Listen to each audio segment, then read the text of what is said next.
Well, I like to think of myself as a kind of serial innovator and entrepreneur. I've kind of been in this for a couple decades now, close to it.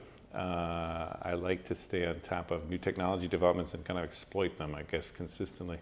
One of the kind of early anchors for me was I was one of the very earliest professional journalists hired at Wired magazine in the early to mid 90s there, when we were kind of both doing announcing the digital revolution and explaining it to folks in the magazine, but also really inventing a lot of the early parts of the World Wide Web.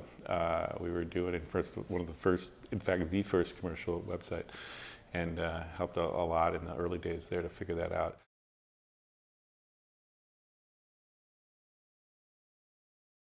Now we've got about 75% of the planet now has cell phone connections. It's literally 75% of the planet now is connected, even through these creaky kind of bandwidth cell phones. But you can see once that bandwidth starts filling out, as we're watching in the developed countries, you've essentially got these big wireless connections now globally, which we've always anticipated. The power of these little iPhone 4 now, S or whatever, the latest one came out, is essentially the same power as an iPad 2. That iPad 2 is the same power as a supercomputer from the 1975 roughly era. And that in 75 it cost I think 31 million bucks. The other thing which is really interesting is you've now got baked into all these tools as a default cameras. What's really interesting about all Apple products is they've got these little baked-in cameras to every phone, every iPad,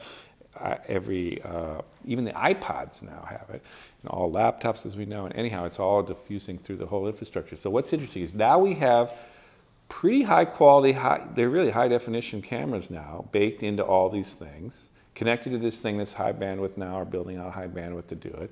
So you've got, wow, you've got essentially a video infrastructure now that could connect anyone on the planet with a decent channel of video, open video channels, right?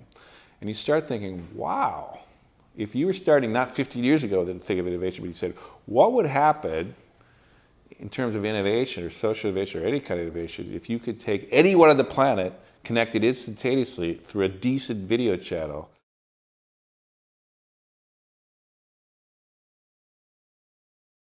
I'm also a huge believer that there's the magic of the physicality. So like when Jamie's out in New York, you know, and I'm here, it's actually, we don't get a lot of innovation done. I mean, we get shit done, but we just think asynchronously in our own thing. But it's like when we spend hours and hours and hours and days and days and days and nights and nights and nights and you know, we just spend a ton of time. And it's like, it's amazing how many things come out of that thing. There's something about that also I think we should be thinking about for innovation is that focus, concentration, physicality, and just over and over and over again, twisting, turning, moving, looking, trying, sleeping on it, coming up for, I mean, a bunch of stuff that goes with it too. So there's a kind of an interesting virtual possibilities, but also not to throw the baby out with the bathwater.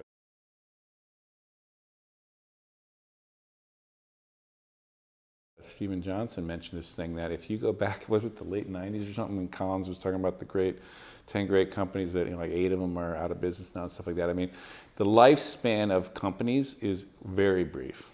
But cities, you know, you're still going to Paris, you're still going to New York, I mean, you know, literally, you're still going to Rome, you're still going, that's the abilities of cities to reinvent themselves and innovate their way out of kind of constraints that seem crazily, you know, catastrophic. They seem to always rebirth and regenerate and find ways to do it. They take big hits, they take big losses, you know, whatever. A lot of shit happens, but they innovate their way into continuity. Businesses don't. Businesses crash, burn, go out of business, with a few exceptions.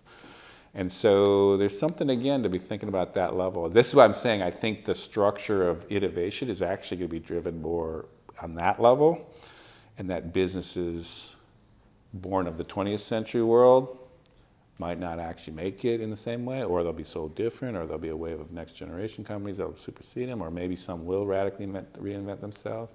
And I would say, in all due respect, that if I were an oil company that saw kind of the heyday of the 20th century carbon era, I certainly would be thinking about radical innovation, thinking forward into the 21st, because it seems to me inevitable that you won't be an oil company at the end of the 21st century. And if it gets really trauma for a lot of people around the seriousness of climate change, that's not a good brand to be associated with either. I mean, there's a lot of serious innovation, let's just put, that I would, that you should probably be thinking about.